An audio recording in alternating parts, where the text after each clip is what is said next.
வணக்கம். டான் தமிழின் பிரதான செய்திகளுடன் நான் குணம் துஷ்யந்தன். முதலில் தலைப்புச் செய்திகள். ஜனாதிபதி தன்னை அச்சுறுத்தியதாக பொதுஜன பெரமுன பாராளுமன்ற உறுப்பினர் விஜயதாச ராஜபக்ச தெரிவிப்பு. கொழும்பு துறைமுக நகர பொருளாதார வலயத்தில் ஊழல் மோசடிகள் இடம்பெறக்கூடிய வாய்ப்புகள் இருப்பதாக டிரான்ஸ்பரன்சி இன்டர்நேஷனல் அமைப்பு தெரிவிப்பு. நாட்டில் கொரோனா தொற்றுக்குள்ளாகி மேலும் 7 பேர் உயிரிழப்பு. இந்திய கடற்படையினரால் கைது செய்யப்பட்ட மன்னார் மீனவர்களை விடுவிக்குமாறு உறவினர்கள் கோரிக்கை. தொடர்வது முதன்மைச் செய்தி. அனுசரணை. முன்கூட்டியே பணத்தை பெற்றுக்கொள்ள முடிவதுடன் முதிர்வின் போது முழு காப்பீட்டு தொகைக்கும் போனஸ் வழங்கும் Sri Lanka insurance early cash. Colombo துறைமுக நகர பொருளாதார வலய ஆணைக்குழு சட்டமூலத்தின் விளைவாக ஊழல் மோசடிகள் இடம்பெறக்கூடிய வாய்ப்புகள் இருப்பதாக டிரான்ஸ்பரன்சி இன்டர்நேஷனல் அமைப்பு தெரிவித்துள்ளது. தற்போதைய அரசாங்கத்தினால் நாடாளுமன்றத்தில் சமர்ப்பிக்கப்பட்டுள்ள கொழும்பு துறைமுக நகர பொருளாதார வலய ஆணைக்குழு சட்டமூலத்தின் விளைவாக ஊழல் மோசடிகள் இடம்பெறக்கூடிய வாய்ப்புகள் காணப்படுவதாக டிரான்ஸ்பரன்சி இன்டர்நேஷனல் அமைப்பு தெரிவித்துள்ளது. அதனை அடுத்து அதற்கு எதிராக டிரான்ஸ்பரன்சி அமைப்பு உயர்நீதிமன்றத்தில் மனு தாக்கல் செய்துள்ளது.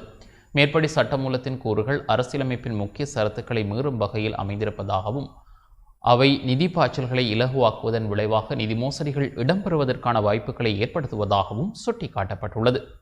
துறைமுக நகரத்தில் அமைக்கப்பட உள்ள வணிக வர்த்தக கட்டமைப்புகளின் உரிமையாளர்கள் யார் என்பது தொடர்பில் போதிய வெளிப்படைத்தன்மை பேணப்படவில்லை எனவும் அத்தகைய தகவல்களை பெறக்கூடியதாக இருப்பது ஊழல் மோசடிகள் நடைபெறாதிருப்பதை உறுதிப்படுத்துவதற்கு அவசியமாகும் எனவும் டிரான்ஸ்பரன்சி இன்டர்நேஷனல் அமைப்பு குறிப்பிட்டுள்ளது. அத்துடன் துறைமுக நகரத்தில் அமைக்கப்படும் வங்கிகளின் நடவடிக்கைகளில் போதிய வெளிப்படைத்தன்மை பேணப்படாமையானது நாட்டின் ஏனைய வங்கிகள் மீது பிரயோகிக்கப்படும் சட்டங்களில் இருந்து விலகி செயற்படுவதற்கு அவற்றுக்கு இடமளிக்கும் எனவும் அது நாட்டில் இரகசிய அதிகார வரம்பு ஒன்றை உருவாக்கும் எனவும் டிரான்ஸ்பரன்சி இன்டர்நேஷனல் அமைப்பு தெரிவித்துள்ளது.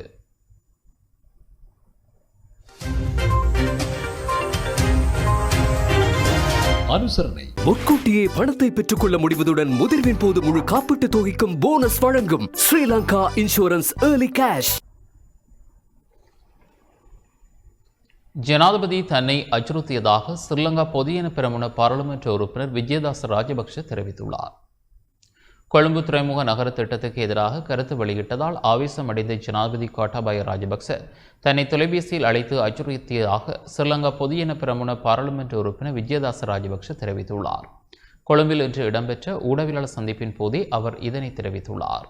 පෞගිය කාලේ මේ ජනාධිපතිවරයා අපි පත් කරගන්න හුඟක් මහන්සි වුණා. විශේෂයෙන්ම යහපාලන ආණ්ඩුව අපේ රටේ ජාතික සම්පත් විකුණගෙන යනකොට ඇමති ධූරයේ නිරපත් දී පවා මම ඊට එරෙහිව සටන් කරලා තියෙනවා. தற்போதைய அரசாங்கமானது மோசடியாளர்களுக்கு இடமளிக்கின்றதாகவே காணப்படுகிறது. சீனாவுக்கு ஹம்பாந்தோட்டை துறைமுகத்தை விற்கப்பட்டதனால் சர்வதேச ரீதியில் எமது நாடு பாரிய கடனில் சிக்கியது. இன்று கொழும்பு துறைமுக நகரை வழங்குவதனூடாக எமது நாடு ஒட்டுமொத்த சீனா கொலனியாக மாற்றமடையும் நிலைமை ஏற்பட்டுள்ளது. அது மாத்திரமின்றி இதனூடாக பாரிய கடன் பொறிகளுக்குள் சீனா எமது நாட்டை தள்ளிவிட முயற்சிக்கின்றது. தற்போது கொழும்பு துறைமுக நகர ஆணைக்குழு குறித்த சட்டம் ஒன்று அரசாங்கம் நாடாளுமன்றத்தில் சமர்ப்பித்த நிலையில் அதிலுள்ள பயங்கரமான நிலைமை குறித்தும் நேற்று கொழும்பில் ஊடக சந்திப்பு ஒன்றினை நடத்தி தெரிவித்திருந்தேன். ஏனெனில் இந்த சட்டம் மூலம் ஆளும் தரப்பு உறுப்பினர்கள் எவருக்கும் தெரியப்படுத்தப்படாமல் திருட்டுத்தனமாகவே தயாரிக்கப்பட்டு பாராளுமன்றத்தில் சமர்ப்பிக்கப்பட்டுள்ளது. இது குறித்து இன்று காலை ஜனாதிபதி கோட்டாபய ராஜபக்ஷ 9 மணிக்கு தொலைபேசி மூலமாக என்னை தொடர்பு கொண்டார். நாட்டின் தற்போதைய நிலைமை குறித்து தெரிவுபடுத்துவதற்காக இருக்கலாம் என எதிர்பார்த்த போதிலும் மிகவும் கீழ்த்தரமான வார்த்தையால் ஆவேசத்துடன் என்னை மிரட்டினார். அதற்கு ஏற்ற வகையில் நானும் பதிலளித்தேன். பாராளுமன்ற உறுப்பினராக நான் முன்வைத்த கருத்தை அவர் தவறாக புரிந்து கொண்டு எச்சரிப்பதானது மிகவும் ஆபத்தான நிலைமையாகும். இவ்வாறாயின் எவ்வாறு நாட்டை முன்னோக்கி கொண்டு செல்ல முடியும்? கோட்டாபய ராஜபக்ஷ பெசில் ராஜபக்ஷவின் கைபொம்மை என்றும் கூறினேன். அவர் மோசடியாளர் என கூறினேன். அதனை ஜனாதிபதி தனது பிள்ளைக்கு கூறியதாக புரிந்து கொண்டு என்னை திட்டினார். ஆகவே அரசு தலைவராக ஒரு எச்சரிக்கை விடுத்ததினால் நான் போலீஸ் மா அதிபரிடம் முறையிட்டேன். இதற்கு முன் கோப் குழு அறிக்கையை அம்பலப்படுத்தியதனால் எனது வீட்டின் மீது துப்பாக்கி பிரயோகம் நடத்தப்பட்டது என்பது அதிரடி படையினர் எனது வீட்டின் முன் குவிக்கப்பட்டதோடு அயல் வீட்டில் இராணுவ வேன் ஒன்றும் நிறுத்தி வைக்கப்பட்டது. எனது தொலைபேசி அழைப்புகள் பதிவு செய்யப்பட்டன. துறைமுக நகரம் என்பது எமது நாட்டிற்கு உரித்தானது. அதனை சீனாவுக்கு வழங்குவதனால் இந்திய அமெரிக்கா பதிலடியை எமக்கே வழங்கும். ජනාධිපතිවරයෙක්ම තර්ජනය කරනකොට ජීවිත ගැන අපිට බයක් තියෙනවා. අපේ දරු පවුල්වල සමාජිකයන්ගේ ජීවිත ගැන අපිට බයක් දැනෙනවා. ඒක නිසා තමයි මම මාධ්‍යයට මට කියන්න සිද්ධුනේ මෙවැනි තත්ත්වයක් අද මේ රටේ ඇති වෙලා තියෙනවා කියලා. அரசாங்கத்திடம் தமிழ் மற்றும் முஸ்லிம் மக்களுக்கு எதிரான இனவாதம் மட்டுமே இருப்பதாக நாடாளுமன்ற உறுப்பினர் மனோ கணேசன் தெரிவித்துள்ளார். இலங்கை நாடு முன்னேற்றம் அடைய வேண்டுமாயின் பௌத்த தேரர்கள் அரசியலில் தலையிடுவதை தடை செய்ய வேண்டும் என தமிழ் முற்போக்கு கூட்டணியின் தலைவரும் நாடாளுமன்ற உறுப்பினருமான மனோ கணேசன் தெரிவித்துள்ளார். இன்று ஊடகங்களுக்கு அனுப்பி வைத்துள்ள அறிக்கையில் இவ்வாறு குறிப்பிட்டார். பெங்கமுவ நாலக்க தேரர், அஸ்கிரிய அருணாயக்க தமானந்த தேரர், ரட்ன தேரர், முருத்தேட்டு கம ஆனந்த தேரர், சிங்கள ராவிய தேரர், ஞானசார தேரர், ராவண பலய தேரர் ஆகிய பௌத்த தீவிரர்கள் இப்போது புதிய பாடல் ஒன்றை பாடுகிறார்கள். இந்த அரசு தமது பௌத்த அமைப்புகளை தடை செய்ய போகிறது என்ற புரளியை கிளப்பி மக்களின் கவனத்தை திசை திருப்புகிறார்கள். உண்மையில் இந்நாடு உருப்பட வேண்டுமானால் பௌத்த தேரர்கள் அரசியலில் தலையிடுவதை தடை செய்துதான் ஆக வேண்டும். நான் 2 கைகளையும் உயர்த்தி இதை ஆதரிப்பேன். ஆனால் இந்த அரசு இப்போது இவர்களை தடை செய்து தற்கொலை செய்ய போவதில்லை. முஸ்லிம் அரசியல்வாதிகள், குறிப்பாக முன்னாள் அமைச்சர்கள் ரிஷாட் ரவ் மீது உயிர்த்தஞாறு குண்டு தொடர்பில் குற்றம் சாட்டப்பட வேண்டும் என இவர்கள் எதிர்பார்க்கிறார்கள். ஆனால் அதற்கான சாட்சியம் இல்லை. அப்படி சாட்சியங்கள் இருந்தால் இந்த அரசே சும்மா விடாது. தேரர்களிடம் சாட்சியம் இருந்தால் அதை விசாரணை கமிஷனிடம் அவர்கள் தர வேண்டும். ஆனால் அப்படி இவர்களிடம் ஆவணங்கள் எதுவும் இல்லை. தமிழ் முஸ்லிம்களுக்கு எதிரான இனவாதம் மட்டுமே இருக்கிறது. தமிழ் முஸ்லிம் அடிப்படைவாதம் பற்றி பேசும் இவர்கள் தமது அடிப்படைவாத இனவாதத்தை தேசபக்தியாக காட்டுகிறார்கள். ஆகவே இன்று அரசின் பிரதான கட்சியில் உள்ள தீவிரவாதிகளையும் விமல் வீரவன்ச, உதய கமம்பில உள்ளிட்ட நபர்களையும் கொண்டு எதிரணியிலும் சிங்கள பௌத்த தீவிரர்கள் கிடைத்தால் அவர்களையும் சேர்த்து இந்த அரசின் மீதான சிங்கள மக்களின் அதிருப்தியை திசை திருப்பி மீண்டும் ஒருமுறை சிங்கள பௌத்த அரசு ஒன்றை அமைக்க முயல்கிறார்கள். அதாவது இன்னொரு ரவுண்ட் பெற முயல்கிறார்கள். இனிவரும் மாற்று அரசு ஒரு சிங்கள பௌத்த அரசாக இருப்பதை நாம் ஏற்க முடியாது, உலகமும் ஏற்காது. அது ஒரு ஸ்ரீலங்கா அரசாக மட்டுமே இருக்க முடியும். இல்லாவிட்டால் அடுத்த 2 வருடத்தில் இலங்கை நாடு அரசியல், சமூக, பொருளாதார துறைகளில் தோற்றுப்போன நாடாக உலகில் ஒதுக்கப்படும். அதன் பிறகு சாம்பலில் இருந்து எழுந்து வர வேண்டியதுதான் என நாடாளுமன்ற உறுப்பினர் மனோ கணேசன் குறிப்பிட்டுள்ளார்.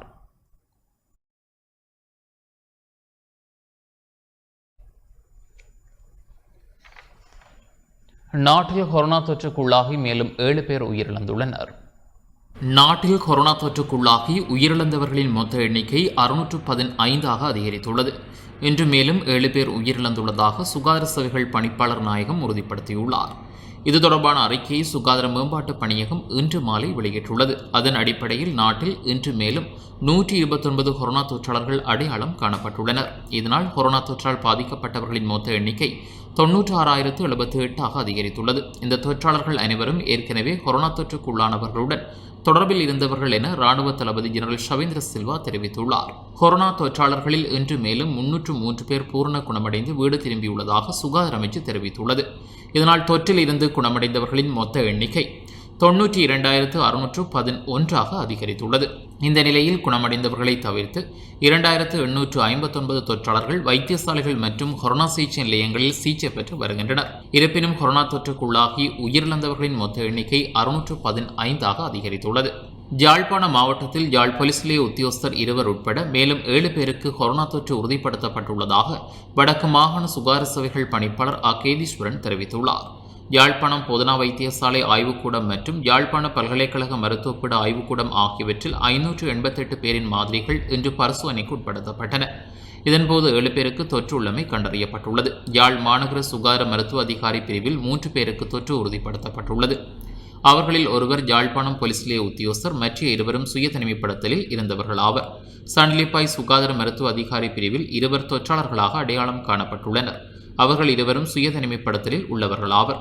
தெல்லிப்பளை ஆதார வைத்தியசாலை தனிமைப்படுத்தல் விடுதியில் அனுமதிக்கப்பட்ட ஒருவருக்கு தொற்று உறுதியாகியுள்ளது. யாழ் போதனா வைத்தியசாலை தனிமைப்படுத்தல் விடுதியில் அனுமதிக்கப்பட்ட போலீஸ் உத்தியோகஸ்தர் ஒருவருக்கு தொற்று உள்ளமை கண்டறியப்பட்டுள்ளது என வடக்கு மாகாண சுகாதார சேவைகள் பணிப்பாளர் அகேதீஸ்வரன் குறிப்பிட்டுள்ளார். யாழ்ப்பாண மாவட்டத்தில் கொரோனா தொற்று நிலைமை காரணமாக 1784 குடும்பங்கள் தனிமைப்படுத்தப்பட்டுள்ளதாக மாவட்ட அரசாங்க அதிபர் கே மகேஷன் தெரிவித்துள்ளார். இன்று மாலை மாவட்ட சேலத்தில் ஊடக சந்திப்பை நடாத்திய வேளை இவ்வாறு குறிப்பிட்டார். யாழ்ப்பாண மாவட்டத்தில் தற்பொழுது சற்று குறைவடைந்து வருகின்றது. நேற்று மாலை கிடைத்த PCR பெறுபவர்களின் அடிப்படையிலே 1116 நபர்களுக்கு இந்த அக்டோபர் மாதத்தின் பிற்பாடு தொற்று உறுதி செய்யப்பட்ட நிலைமை காணப்படுகின்றது. தொற்று உறுதி செய்யப்பட்டவர்களில் சுமார் 502 நபர்கள் பூரண சுகமடைந்து வீடு திரும்பியிருக்கிறார்கள். ஆகவே 600க்குட்பட்ட வகையில் தான் தற்பொழுது சிகிச்சை நிலையங்களில் சிகிச்சை பெற்று வருகின்றார்கள். யாழ்ப்பாண மாவட்டத்திலே மரணமடைந்தவர்களுடைய எண்ணிக்கையும் 12ஆக உயர்ந்திருக்கின்றது. 1784 குடும்பங்களை நாங்கள் சுயதனியப்படுத்தலுக்கு உட்படுத்தியிருக்கின்றோம். 5042 நபர்கள் சுயதனியப்படுத்தலுக்கு உட்படுத்தப்பட்டிருக்கின்றார்கள். இலங்கையிலேயே அதிக அந்த PCR பெறுபவர்களை பெற்ற மாவட்டமாக நாங்கள் மாறியிருக்கின்றோம். பொதுமக்கள் அனைவரும் இந்த விடயத்திலே தங்களுடைய ஒத்துழைப்பை மேலான ஒத்துழைப்பை தர வேண்டும். சகல கல்வி நடவடிக்கைகளும் எதிர்வரும் திங்கட்கிழமையிலிருந்து முழுமையாக செயற்படுவதற்குரிய முன்னேற்பாடுகளை நாங்கள் எடுத்திருக்கின்றோம். திருமண மண்டபங்கள் உடைய தற்காலிக தடை இன்னும் ஒரு வாரத்துக்கு அவற்றை தொடர்வதற்குத்தான் சுகாதார பகுதியினர் ஆலோசனை வழங்கியிருக்கின்றார்கள். கல்வி நடவடிக்கைகளை தவிர ஏனையவற்றுக்குள்ள கட்டுப்பாடுகள் தொடர்ந்திருக்கும். சுயதனியப்படுத்தப்பட்ட குடும்பங்களிலே சுமார் 1523 குடும்பங்களுக்கு நாங்கள் சுமார் 15.23 மில்லியன் ரூபாய்களை பெற்று வழங்கியிருக்கின்றோம். மேலும் இன்னும் ஒரு 491 குடும்பங்களுக்குரிய கொடுப்பனவுகள் வழங்குவதற்குரிய நிதியை நாங்கள் எதிர்பார்த்து கொண்டிருக்கிறோம். அநேகமாக இந்த வாரம் அது எங்களுக்கு கிடைக்கும். அந்த வரை 4.9 மில்லியன் ரூபாய் எங்களுக்கு கிடைக்க இருக்கின்றது. புத்தாண்டை முன்னிட்டு வறிய மக்களுக்கு கொடுத்த கொடுப்பனவிலே எங்களுடைய மாவட்டத்திலே 1,48,178 குடும்பங்கள் தகுதி பெற்றிருந்தன. அவற்றிலே சுமார் 1,11,855 குடும்பங்களுக்கு ஏற்கனவே இந்த கொடுப்பனவு முழுமையாக வழங்கப்பட்டு விட்டது. இன்னும் மீதி பேருக்கு அதை வழங்குவதற்குரிய நிதி இன்று எங்களுக்கு கிடைத்திருக்கின்றது. மீதி குடும்பங்களுக்குரிய கொடுப்பனவுகள் வழங்கப்படும். முன்னர் குறிப்பிட்டதை போன்று கொரோனா தொற்று காரணமாக முடக்கப்பட்ட பகுதியைச் சேர்ந்த வர்த்தக நிலையங்களின் உரிமையாளர்கள் ஊழியர்கள் நாளை நடைபெறும் PCR பரிசோதனையில் தவறாது கலந்து கொள்ள வேண்டும் என யாழ்ப்பாணம் வணிகர் கழகம் கோரிக்கை விடுத்துள்ளது. இது தொடர்பில் இன்று ஊடகங்களுக்கு அறிக்கை அனுப்பி வைக்கப்பட்டுள்ளது. PCR செய்யாத எவரும் கடைகளை திறந்து வர்த்தக நடவடிக்கைகளில் ஈடுபட முடியாது என சுகாதார பகுதியினரால் அறிவுறுத்தப்பட்டுள்ளது. நாளை நடைபெறும் PCR பரிசோதனையை முடக்கப்பட்ட பகுதியைச் சேர்ந்தவர்களுக்கான இறுதி பரிசோதனை எனவும் சுகாதார பிரிவினர் வர்த்தக நிலையங்களுக்கு களவிஜயம் மேற்கொள்ளும் போது யாராவது PCR செய்யாமல் வர்த்தக நிலையங்களில் பணிபுரிந்தால் அதற்கு சட்ட நடவடிக்கை மேற்கொள்ளப்படும் எனவும் சுகாதார பிரிவினர் குறிப்பிட்டுள்ளனர். வவுனியா ஆதிவிநாயகர் ஆலயத்தில் அறநெறி பாடசாலை இன்று திறந்து வைக்கப்பட்டது. சிவத்தொண்டர் நாகேந்திரம் சுபதர்ஷன் ஞாபகார்த்த அறநெறி பாடசாலை வவுனியா ஆதிவிநாயகர் ஆலயத்தில் இன்று திறந்து வைக்கப்பட்டது. ஆலய செயலாளர் தேயண்ணா அமுதராஜ் தலைமையில் இடம்பெற்ற நிகழ்வில் முதன்மை அதிதியாக யாழ்ப்பாண மாவட்ட நாடாளுமன்ற உறுப்பினர் தர்மலிங்கம் சித்தார்த்தன் பங்கேற்று பாடசாலை கட்டிடத்தை திறந்து வைத்தார். அறநெறி பாடசாலை ஆதிவிநாயகர் ஆலய நிர்வாகத்தினரால் வவுனியா நகரசபை உறுப்பினர் சுந்தரலிங்கம் காண்டிவனிடம் முன்வைக்கப்பட்ட கோரிக்கைக்கு அமைய அவரது ஒழுங்கமைப்பில் பாடசாலை அமைக்கப்பட்டுள்ளது.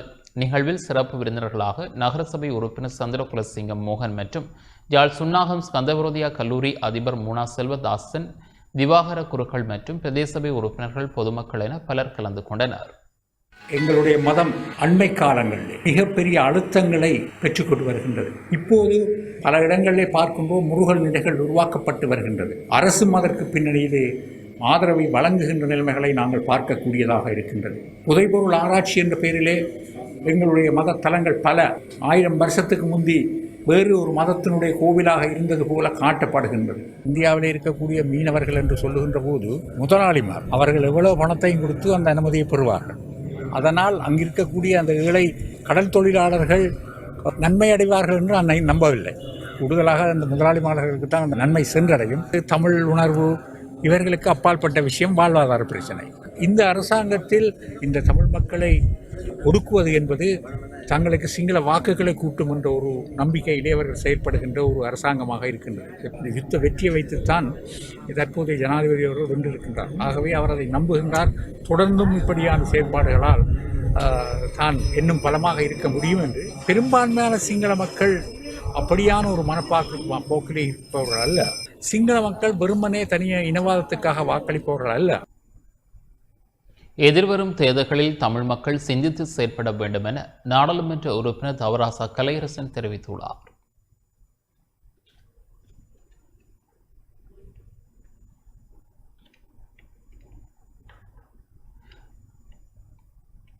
தமிழ் தேசியம் என்று சொல்லப்படுகின்ற தூய்மையான அரசியலை முன்னெடுக்கின்ற அரசியல்வாதிகளால் மாத்திரமே தமிழ் மக்களின் பிரச்சினைகளுக்கான தீர்வை பெற்றுக் கொடுக்க முடியும் என நாடாளுமன்ற உறுப்பினர் தவராசா கலையரசன் தெரிவித்துள்ளார். காரதீவு பிரதேசபை தவிசாளர் கிருஷ்ணபிள்ளை ஜேசலின் ஏற்பாட்டில் உதவிகளை வழங்கி வைக்கும் நிகழ்வில் இவ்வாறு குறிப்பிட்டார்.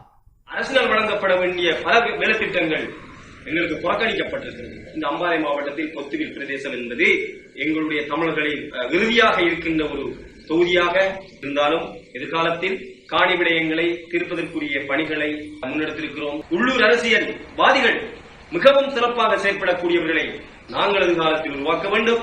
எதிர்வருகின்ற ஒவ்வொரு தேர்தல்களிலும் எம் இனம் சார்ந்த எங்களுடைய உறவுகளை நாங்கள் உருவாக்காவிட்டால் மாற்று சமூகம் எங்களை மிகவும் கூறுபட்டு துண்டாடி எங்களுடைய பிரதேசங்களை ஆக்கிரமிக்கக்கூடிய ஒரு நிலைமை இருக்கும். எங்களுடைய மக்களின் தேவைகளுக்காக நாங்கள் தொடர்ச்சியாக பயணிப்போம். எங்களை நாங்களே ஆளக்கூடிய எங்களுடைய மக்கள் தெரிவு செய்யக்கூடிய ஒரு நல்ல நிலைமையை எதிர்காலத்தில் ஏற்படுத்தக்கூடிய வகையிலேயும் எங்களுடைய திட்டங்களை எதிர்காலத்தில் முன்னெடுப்பதற்கும் நாங்கள் ஒன்றுபட்டு செயற்படுவோம். முல்லைத்தீவில் மின்னல் தாக்கி உயிரிழந்த விவசாயிகளின் சடலம் இன்று உறவினர்களிடம் ஒப்படைக்கப்பட்டது. முல்லைத்தீவு தண்ணிமுறிப்பில் நேற்று மாலை மின்னல் தாக்கி உயிரிழந்த விவசாயிகளின் சடலம் இன்று உறவினர்களிடம் ஒப்படைக்கப்பட்டது. தண்ணிமுறிப்பு 3ஆம் கண்டம் வயல் பகுதியில் விவசாய நடவடிக்கையில் ஈடுபட்ட விவசாயிகள் 3 மின்னல் தாக்குதலுக்கு இலக்காகி உயிரிழந்துள்ளனர். நேற்று மாலை வேளை முல்லைத்தீவின் பல பகுதிகளில் இடியுடன் கூடிய மழை பெய்து வந்துள்ளது. இவ்வாறான நிலையில் விவசாய நடவடிக்கையில் ஈடுபட்ட விவசாயிகள் 3 மின்னல் தாக்குதலுக்கு இலக்காகி உயிரிழந்துள்ளனர். குமளமுனை மேற்கு 7ஆம் வட்டாரத்தைச் சேர்ந்த 36 வயதுடைய 2 பிள்ளைகளின் தந்தையான கணபதி பிள்ளை மயூரன், குமளமுனை கிழக்கைச் சேர்ந்த 31 வயதுடைய ஒரு பிள்ளையின் தந்தையான வன்னிய சிங்கம் ஜுகந்தன், வற்றாப்பளை கேப்பாப்புலவு கிராமத்தைச் சேர்ந்த 43 வயதுடைய ஒரு பிள்ளையின் தந்தையான ஜோகலிங்கம் சுஜிபாகரன் ஆகியோர் உயிர் இழந்துள்ளனர். இடிமின்னல் தாக்கத்தின் போது வயல் கொட்டலில் நின்ற வேளை இந்த அனர்த்தம் இடம்பெற்றுள்ளது. சம்பவ இடத்துக்கு விரைந்த தடயவியல் போலீசார் சட்ட வைத்திய அதிகாரிகள் நடவடிக்கைகளை முன்னெடுத்தனர். முல்லைத்தீவு மாவட்ட நீதிவான் நீதிமன்ற நீதிபதி டீனா சரவணராஜா முன்னிலையாகி விசாரணைகளை மேற்கொண்ட பின்னர் சடலம் பிரேத பரிசோதனைக்காக முல்லைத்தீவு மாவட்ட வைத்தியசாலைக்கு கொண்டு செல்லப்பட்டு உறவினர்களிடம் ஒப்படைக்க நடவடிக்கை எடுக்கப்பட்டது.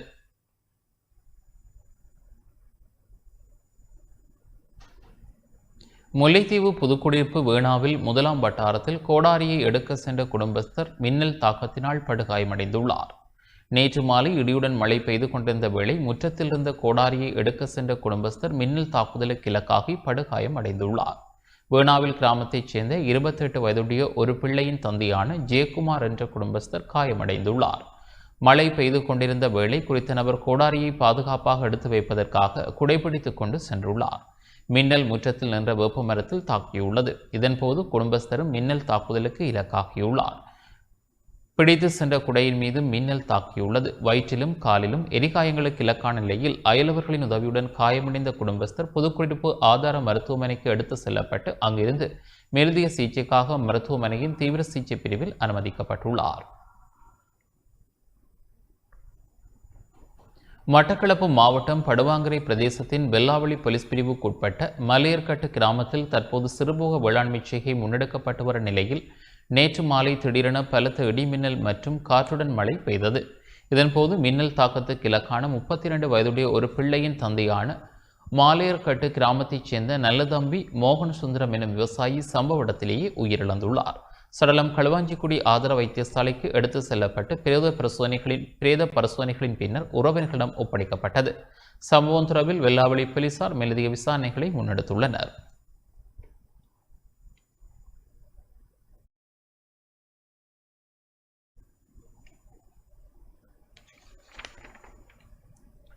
இந்திய கடற்படையினரால் கைது செய்யப்பட்ட மன்னார் மீனவர்களை விடுவிக்குமாறு உறவினர்கள் கோரிக்கை விடுத்துள்ளனர். இந்திய கடல் எல்லைக்குள் எல்லை தாண்டி வருகை தந்ததாக கடந்த மாதம் 10ஆம் தேதி மன்னார் பேசாலை பகுதியைச் சேர்ந்த ரவீந்திரன் அருண்குருஷ் பெலிசோர் ரேகன் பாய்வா ஆகிய 2 மீனவர்களை இந்திய கரையோர காவல்படை கைது செய்தது. இவ்வாறு கைது செய்யப்பட்ட மீனவர்கள் நீதிமன்றத்தில் ஆஜர்படுத்தப்பட்டு சென்னையில் உள்ள புழல் சிறையில் அடைக்கப்பட்டுள்ளனர். இந்த நிலையில் சம்பந்தப்பட்ட மீனவர்களின் உறவினர்கள் இலங்கை வெளியுறவுத்துறை அமைச்சர் தினேஷ் குணவர்த்தனவிற்கு குறித்த மீனவர்களை உடனடியாக விடுதலை செய்ய நடவடிக்கை எடுக்க கோரி அவசர கடிதம் ஒன்றை வன்னி மாவட்ட நாடாளுமன்ற உறுப்பினர் சார்ல்ஸ் நிர்மலநாதன் ஊடாக கையளித்துள்ளனர். மீனவர்கள் கைது செய்யப்பட்டமை தொடர்பாக பேசாலை போலீஸ் நிலையம் மற்றும் மன்னார் மனித உரிமை ஆணைக்குழுவின் உப காரியாலயத்தில் பாதிக்கப்பட்டவரின் குடும்பத்தினரால் முறைப்பாடும் மேற்கொள்ளப்பட்டுள்ளது. என் கணவர் 2021 3ஆம் மாதம் 10ஆம் தேதி தொழிலுக்கு போன விடியப்புறம் காலையில் 5 மணிக்கு தொழிலுக்கு சென்ற கணவர் காற்று மழை காரணமாக இந்தியா எல்லையில் சென்றதாக எல்லை தாண்டி வந்ததாக சொல்லி கைது செய்யப்பட்டதாக நாங்கள் கேள்விப்பட்டிருந்தோம். இப்போ தற்போது அவரை சென்னையில் உள்ள புழல் ஜெயிலில் வச்சிருக்கிறதாகவும் இப்போ அங்கே சரியான கஷ்டத்தில் இருக்கிறதாகவும் எங்களோட இங்கே ஸ்ரீலங்கா இங்கே தொடர்பு இல்லை, ஆனால் இந்தியாவில் உள்ள அவங்களோட பேசுகிறது இப்படி நாங்கள் வக்கீலோண்ட பிடிச்சி இப்போ அவரோட வக்கீல் மூலம் நாங்கள் தொடர்பு எடுத்துருக்குறோம். இப்போ வக்கீல் இப்போ அவங்களுக்கு ஜாமீன் அவங்களுக்கு கேட்டிருக்குறாங்க, ஆனால் இதுவரை ஒன்றும் ஜாமீனும் அவங்களுக்கு கிடைக்க இல்லை.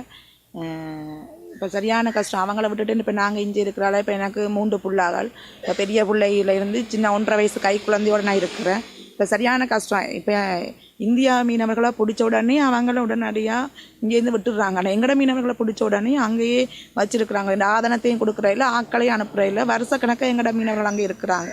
இப்படி இருந்தால் நாங்கள் எங்களோட நிலைமை என்ன ஆகுறாது? நாங்கள் இப்படியே கஷ்டப்பட்டு இருக்கேலம்மா. இப்போ கெதியெல்லாம் நாங்கள் கேட்குறோம். இப்போ நாங்கள் மினிஸ்டர் கடத்தொழில் அமைச்சர் மூலமாக கொடுத்துருக்குறோம், ஆனால் இப்போ ஃபாரின் மினிஸ்டருக்கு கொடுக்க போகிறோம். இப்போ அந்த நடவடிக்கை நாங்கள் எடுத்துக்கிட்டு இருக்கிறோம். இப்போ கெதியண்டு எங்களோட கணவரை எங்களோட நாட்டுக்கு கொண்டு தந்து எங்கள் குடும்பத்தோடு சேர்க்குமாறு நாங்கள் கேட்டுக்கொள்கிறோம். என் கணவர் 2021 3ஆம் மாதம் 10ஆம் தேதி தொழிலுக்கு போனது. எங்களோட போட் இன்ஜின் தான் போனது. போர்டர் தாண்டியதாக போனோம்னு சொல்லி இந்திய கடற்படையினரால் கைது செய்யப்பட்டு புழல் ஜெயிலில் வச்சிருக்கிறாங்க. அவங்கள இங்கே எங்களோட நாட்டுக்கு திருப்பி தருமாறு கேட்டுக்கு நிற்கிறேன். வேலியகுட மீன் சந்தையின் குறைபாடுகளை நிவர்த்தி செய்வதில் அமைச்சர் டக்ளஸ் தேவானந்தா அதீத கவனம் செலுத்தியுள்ளார். கம்பஹா மாவட்டம் வேலியகுட மத்திய மீன் சந்தைக்கான கண்காணிப்பு விஜயம் ஒன்றினை அமைச்சர் டக்ளஸ் தேவானந்தா இன்று மேற்கொண்டார். கடந்த 12ஆம் தேதி கண்காணிப்பு விஜயத்தினை மேற்கொண்டிருந்த கடற்றொழில் அமைச்சரினால் அவதானிக்கப்பட்டு அறிவுறுத்தப்பட்டிருந்த விடயங்கள் தொடர்பாக மேற்கொள்ளப்பட்ட நடவடிக்கைகளை கண்காணிப்பதே இன்றைய விஜயத்தின் நோக்கமாக அமைந்துள்ளது. கடந்த செவ்வாய்க்கிழமை மேற்கொள்ளப்பட்ட குறித்த திடீர் விஜயத்தின் போது வடிகான் கட்டமைப்பு, ஐஸ் உற்பத்தி தொழிற்சாலை மற்றும் வாகன திரைப்படத்தில் காணப்படும் குறைபாடுகள் தொடர்பில் அவதானம் செலுத்தியதுடன் அவற்றை தீர்த்து வைப்பதற்கு நடவடிக்கை எடுப்பதாகவும் அதிகாரிகளிடம் உறுதி அளித்திருந்தார். இந்த நிலையில் இன்றைய தினம் விஜயம் மேற்கொண்ட கடற்றொழில் அமைச்சர் டக்ளஸ் தேவானந்தா வாகன திரைப்படத்துக்கு பொறுப்பான அதிகாரி குறித்த விடயம் தொடர்பாக தெளிவூட்டினார். இதன்போது கருத்து தெரிவித்த அதிகாரி வாகனங்களை நிறுத்தி வைப்பதற்கு போதிய இடவசதி இல்லை எனவும் அருகிலுள்ள வீதி அபிவிருத்தி அதிகார சபைக்குரிய காணியை பெற்றுக் கொடுத்தால் அக்குறையை நிவர்த்தி செய்யலாம் என அமைச்சரிடம் சுட்டிக்காட்டினார். சந்தை வளாகத்தில் ஒரு சில பகுதிகளில் மின் விளக்குகள் இல்லை எனவும் அதனால் வாகன உரிமையாளர்கள் இரவு நேரங்களில் அப்பகுதிக்கு செல்ல தயங்குவதாகவும் அவர் அமைச்சரிடம் மேலும் தெரிவித்தார்.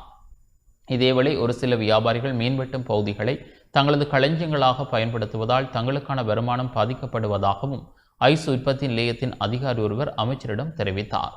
அதிகாரிகள் தரப்பில் முன்வைக்கப்பட்ட ஆலோசனைகளை செவிமடுத்த கடற்றொழில் அமைச்சர் தன்னை வந்து சந்திக்கும்படியும் உரிய தீர்வுகளை பெற்றுக் கொடுப்பதாகவும் உறுதியளித்துள்ளார்.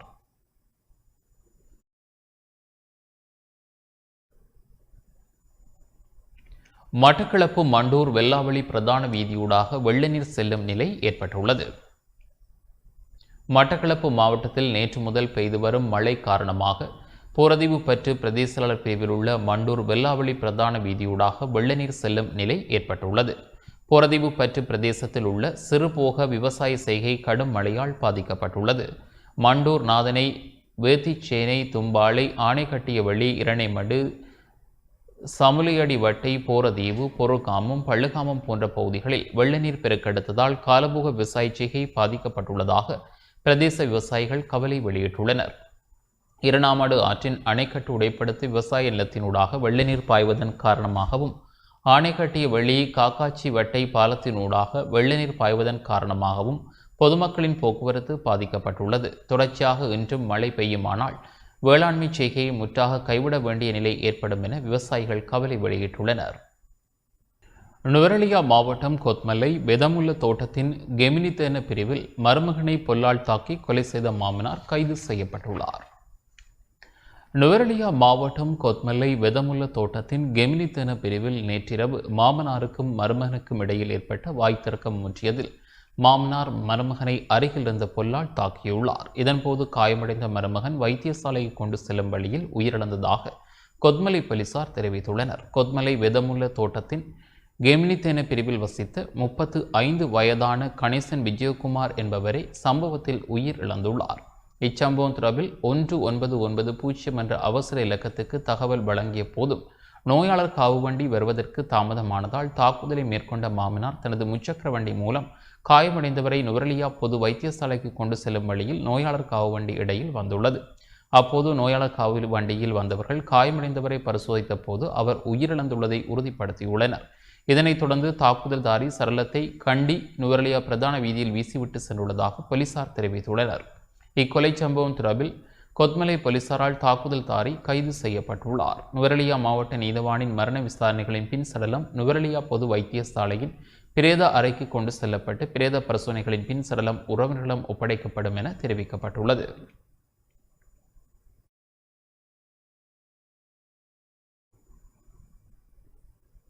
பதுளை வெலியோயாவில் தந்தை மற்றும் மகனின் சடலம் மீட்கப்பட்டுள்ளது. பதுளை மாவட்டம் கல்துமுல்ல வெலியோயாவில் நீரில் மூழ்கி காணாமல் போயிருந்த தந்தை மற்றும் மகன் ஆகியோர் சடலங்களாக மீட்கப்பட்டுள்ளனர். கல்தமுல்ல போலீஸ் பிரிவுக்குட்பட்ட வெலியோயாவில் நேற்று மாலை நீராடி கொண்டிருந்த ஒரே குடும்பத்தைச் சேர்ந்த இருவர் நீரில் இழுத்து செல்லப்பட்டதாக போலீசாருக்கு கிடைக்கப்பெற்ற தகவலுக்கு அமைய தேடுதல் பணிகள் ஆரம்பிக்கப்பட்டன. கொழும்பு மகரகம பகுதியைச் சேர்ந்த 4 பேரை கொண்ட குடும்பத்தினர் சித்திரை புத்தாண்டு விடுமுறை தினத்தை முன்னிட்டு பதுளை பகுதிக்கு சுற்றுலா சென்றுள்ளதுடன் மீண்டும் கொழும்பு சென்று கொண்டிருந்த போது இந்த அனர்த்தம் நிகழ்ந்துள்ளதாக போலீசார் குறிப்பிட்டுள்ளனர். இந்த நிலையில் வெலி ஓயாவில் இவர்கள் நீராடி கொண்டிருக்கும் போது திடீரென நீரின் வேகம் அதிகரித்துள்ளது. பின்னர் 4 பேரும் நீரில் மூழ்கியுள்ளதுடன் இருவரை அங்கிருந்த இளைஞர்கள் சிலர் காப்பாற்றியுள்ளனர். எனினும் தந்தையும் மகனும் நீரில் இழுத்து செல்லப்பட்டனர். அதற்கமைய அவர்களை தேடும் பணிகள் ஆரம்பிக்கப்பட்டன. நேற்று மாலை முதல் தேடுதல் பணிகள் ஆரம்பிக்கப்பட்ட போதும் இன்று இருவரது சடலங்களும் மீட்கப்பட்டன. சம்பவத்தில் 52 வயதுடைய தந்தையும் அவருடைய 17 வயதுடைய மகனுமே உயிர் இழந்துள்ளனர். இந்நிலையில் சம்பவம் தொடர்பான மேலதிக விசாரணைகளை கல்துமுல்ல போலீசார் முன்னெடுத்து வருகின்றனர்.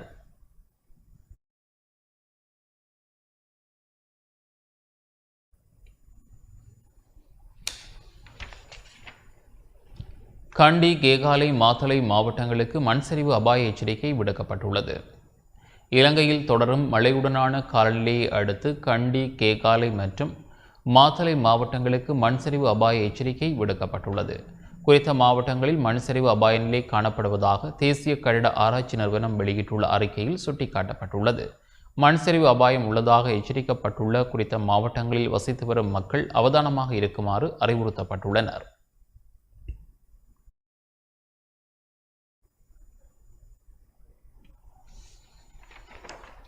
வாகன விபத்துகளால் ஒரே நாளில் அதிகளவிலானோர் உயிரிழந்த நாளாக நேற்றைய தினம் பதிவாகியுள்ளதாக போலீஸ் ஊடக பேச்சாளர் ஐத் ரோஹன தெரிவித்துள்ளார். நாட்டில் இன்று காலையுடன் நிறைவடைந்த கடந்த 24 மணி நேரத்தில் இடம்பெற்ற வீதி விபத்துகளில் 16 பேர் உயிரிழந்துள்ளனர் என போலீஸ் ஊடக பேச்சாளரும் பிரதி போலீஸ் மா அதிபருமான ஐத் ரோஹன தெரிவித்துள்ளார். பயணங்கள், சுற்றுலாக்கள் மேற்கொள்ளும் போது பொதுமக்கள் அவதானத்துடன் செயல்படுமாறும் அதேவேளை போக்குவரத்து விதிகளை கடைபிடிக்குமாறும் அவர் கேட்டுக்கொண்டார். இன்று ஊடகங்களுக்கு வெளியிட்டுள்ள காணொளி பதிவிலேயே அவர் இதனை தெரிவித்தார்.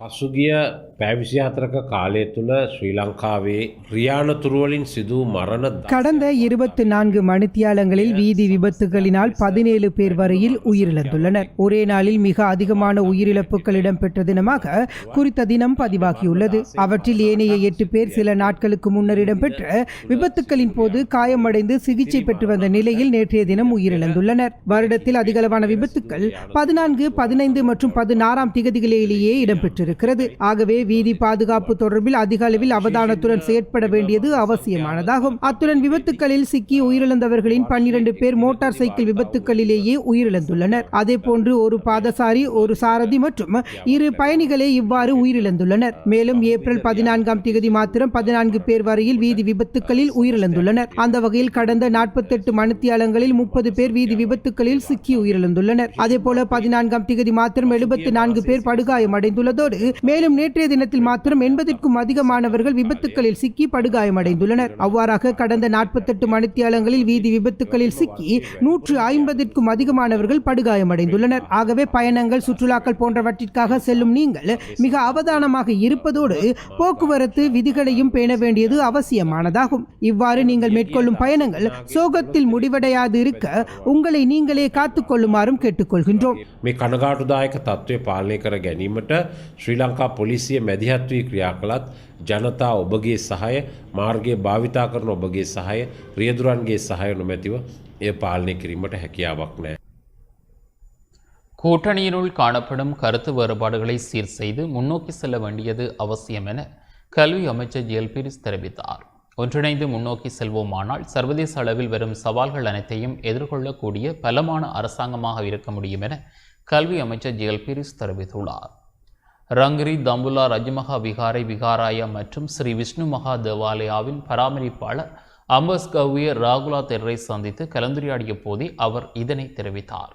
இதன்போது அமைச்சர் ஜனக பண்டார தென்னக்கோன், நாடாளுமன்ற உறுப்பினர் பிரமித்த பண்டார தென்னக்கோன் உள்ளிட்டோர் அமைச்சருடன் இணைந்து கொண்டிருந்தனர்.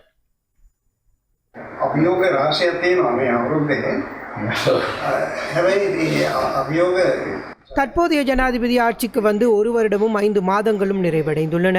இந்த நிலையில் நாட்டு மக்களுக்காக பல வேலை திட்டங்களை முன்னெடுத்துள்ளோம். அந்த வகையில் எஞ்சியிருக்கும் காலப்பகுதியினுள் இன்னும் பல வேலை திட்டங்களை முன்னெடுக்க நாம் தயாராக உள்ளோம். இந்த நிலையில் ஆட்சிக்கு வந்துள்ள அரசாங்கத்தை பாதுகாப்பதற்கு அனைவரும் ஒன்றிணைய வேண்டியது அவசியமானதாகும். ஒரு அரசியல் கட்சியினுள் பல்வேறு கருத்துக்கள் மற்றும் அந்தந்த கட்சிகளுக்குரிய சுயாதீனத்தன்மையை பாதுகாத்துக் கொண்டு கூட்டணியில் காணப்படும் கருத்து வேறுபாடுகளை சீர் செய்து கொண்டு முன்னோக்கி செல்ல வேண்டிய நிலைமை ஏற்படுகிறது. பல கட்சிகளை ஒன்றிணைத்து இந்த கூட்டணி உருவாக்கப்பட்டுள்ளது. இந்த நிலையில் கூட்டணியில் ஏற்பட்டுள்ள கருத்து முரண்பாடுகளை அரசாங்கம் என்ற வகையில் சீர் செய்து கொண்டு ஒரு உடன்பாட்டுக்கு அமையவே 20வது திருத்தத்தை பாராளுமன்றத்தில் நிறைவேற்றக்கூடியதாக இருந்தது. ஒன்றிணைந்து முன்னோக்கி செல்வோமானால் சர்வதேச அளவில் வரும் சவால்கள் அனைத்தையும் எதிர்கொள்ளக்கூடிய பலமான அரசாங்கமாக இருக்க முடியும். ඉතින් එවන් කෙටි කාලයක් තුළ විශාල වැඩ කොටසක් කෙරලා තිබෙනවා. ඒ පිළිබඳ විස්තර ඒකේ සඳහන් වෙලා තියෙනවා. ඒ සීට්ුවේ එන අවුරුද්දේ කරන්න බලාපොරොත්තු වෙන ප්‍රධාන දේවල්. மந்தபோசனை உயர்மட்டத்தில் உள்ள வலயத்தினுள் எமது நாடும் சென்றுள்ளமை கவலைக்கிடமான விடயம் என எதிர்க்கட்சித் தலைவர் சயித் பிரேமதாச தெரிவித்துள்ளார். ஆசிய அபிவிருத்தி வங்கியின் கணிப்பிற்கு இணங்க மந்தபோசனை உயர்மட்டத்தில் உள்ள வலயத்தினுள் எமது நாடும் சென்றுள்ளமை கவலைக்கிடமான விடயமாகும் என எதிர்க்கட்சித் தலைவர் சயித் பிரேமதாச தெரிவித்துள்ளார். கதிர்காமத்தில் இடம்பெற்ற நிகழ்வின் போது உரையாற்றுகையில் அவர் இவ்வாறு தெரிவித்தார். සරේ අපි ඉතාමත්ම සතුටින් හෘදයාංගවම ලබා දෙන සහල් ශක්තියට එකතු වී සිටින சித்திரை புத்தாண்டை முன்னிட்டு கதிர்காமத்தைச் சேர்ந்த 700 வறிய குடும்பங்களுக்கு அரிசி பொதிகளை வழங்கும் நடவடிக்கைகளை முன்னெடுத்துள்ளோம். எமது நாட்டில் புது வருடத்தை கொண்டாடும் சம்பிரதாயம் உண்டு. அதன் நோக்கம் பாதிப்புகள் எதுவுமின்றி மகிழ்ச்சிகரமான புது வருடத்தை கொண்டாடுவதே ஆகும். ஆனால் கொரோனா வைரஸ் தொற்று நெருக்கடியான நிலைமையில் நாட்டு மக்கள் வாழ்வாதார பிரச்சினையை எதிர்கொண்டுள்ளனர். இந்த நிலையில் அவர்களுடைய வாழ்வாதார பிரச்சினைகளை ஓரளவேனும் சீர் செய்வதற்காக நாம் தொலைபேசி சேவையை ஆரம்பித்திருந்தோம். அத்துடன் கதிர்காமம் பகுதி சேர்ந்த பலர் சுயதொழில் செய்பவர்கள். இந்த நிலையில் அவர்கள் பாரிய வாழ்வாதார சிக்கலை எதிர்கொண்டுள்ளனர். இந்த நிலையில் மனசாட்சிக்கு விரோதம் இல்லாத தமது ஆட்சியை இந்த நாட்டில் உதயமாகும் போது மக்கள் தொடர்பில் செலுத்தப்படும் அவதானம் தொடர்பிலும் இந்த சிறிய வேலை திட்டத்தினூடாக மக்கள் அறிந்து கொள்ளக்கூடியதாக இருக்கும். 3 வேளை உணவு கூட இல்லாத நிலைமையில் பசியால் வாடும் நிலைமையே தற்போது அனைத்து மக்களுக்கும் ஏற்பட்டுள்ளது. அதே போல ஆசிய அபிவிருத்தி வங்கியின் புள்ளி விவரங்களுக்கு அமைய மந்தபோசனை அதிக அளவில் உள்ள வலயத்தினுள் எமது நாடும் சென்றுள்ளது. இத்தகைய கவலைக்கிடமான நிலைமையில் மகிழ்ச்சிகரமாக வாழ்வதற்கு ஏதுவான சிறிய ஒத்துழைப்பை நாம் வழங்க எப்போதும் தயாராக உள்ளோம். කතරගම බල ප්‍රදේශයේ පවුල් 700කට ලක්ෂ 7කට ආසන්න මුදලක් වැය කරලා අලුත් අවුරුද්ද නිමිත්තෙන් ඔබ සියලු දෙනාටම සතුටින් නව වසර සමරන්නට අපි සහල් සහයෝගයක් ලබා දෙන්නට யாழ்ப்பாணம் வடமராட்சி முள்ளிப்பகுதியில் இடம்பெற்ற துப்பாக்கி சூட்டு சம்பவத்தில் 2 படுகாயமடைந்துள்ளனர். சிறப்பு அதிரடிப்படையினரின் துப்பாக்கி சூட்டில் படுகாயமடைந்த 2 பருத்தித்துறை ஆதார வைத்தியசாலையில் அனுமதிக்கப்பட்டுள்ளனர். வடமராட்சி கிழக்கு முள்ளிப்பகுதியில் இன்று காலை இந்த சம்பவம் இடம்பெற்றுள்ளதாக தெரிவிக்கப்படுகின்றது. இதன்போது துண்ணாளியைச் சேர்ந்த 2 படுகாயம் அடைந்துள்ளனர். ஒருவரின் காலில் துப்பாக்கி ரவை உள்ளதாகவும் இதன் காரணமாக அவர் அதிதீவிர சிகிச்சை பிரிவில் அனுமதிக்கப்பட்டுள்ளதாகவும் தெரிவிக்கப்படுகிறது.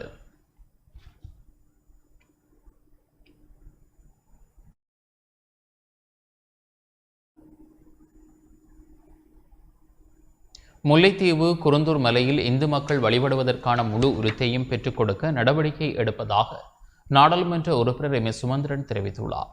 முல்லைத்தீவு தண்ணிமுறிப்பு பகுதியில் தமிழர்களின் பூர்வீக வழிபாட்டு தலமான குருந்தூர் மலையில் இந்து மக்கள் வழிபடுவதற்கான முழு உரித்தையும் பெற்றுக் கொடுப்பதற்கான நடவடிக்கைகளை மேற்கொள்ள உள்ளதாக நாடாளுமன்ற உறுப்பினர் எம். சுமந்திரன் தெரிவித்துள்ளார். குருந்தூர் மலையில் தமிழர்களின் வழிபாட்டு அடையாளங்கள் காணாமல் ஆக்கப்பட்டமை குறித்து வழக்கு தொடர்பில் வடக்கு மாகாண சபை முன்னாள் உறுப்பினர் துரராசா ரவிகரன் மற்றும் கருத்துரை பெற்ற பிரதேச சபை உறுப்பினர் சின்னராசா லோகேஸ்வரன் ஆகியோர் கடந்த ஜனவரி 30ஆம் தேதி அன்று நாடாளுமன்ற உறுப்பினர் எம். சுமந்திரனை சந்தித்து கலந்துரையாடியதுடன் அன்று வழக்கு தொடர்வதற்கான ஆவணங்கள் சிலவற்றை கையளித்திருந்தனர்.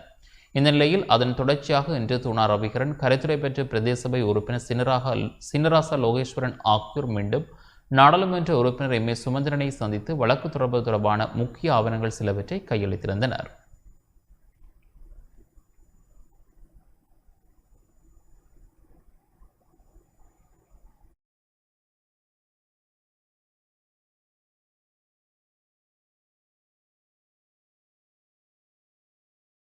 குருந்தூர் மலை சம்பந்தமாக சில வருடங்களுக்கு முன்னர் இருந்தே ஒரு பிணக்கு ஏற்பட்டு முல்லைத்தீவு நீதவான் நீதிமன்றத்திலே வழக்கொன்று தாக்கல் செய்யப்பட்டு அதிலே ஒரு இணக்கப்பாடு எழுதப்பட்டிருப்பது தொல்லியல் திணைக்களத்தினால் அமைச்சரோடு வந்து அங்கே இருந்த வழிபாட்டு சின்னத்தை அகற்றி ஒரு புத்தர் சிலையை வைத்து புதியதாக தொல்பொருள் ஆராய்ச்சி சின்னத்தை அகற்றி ஒரு புத்தர் சிலையை வைத்து புதியதாக தொல்பொருள் ஆராய்ச்சி என்று ஆரம்பித்திருக்கிறார்கள்.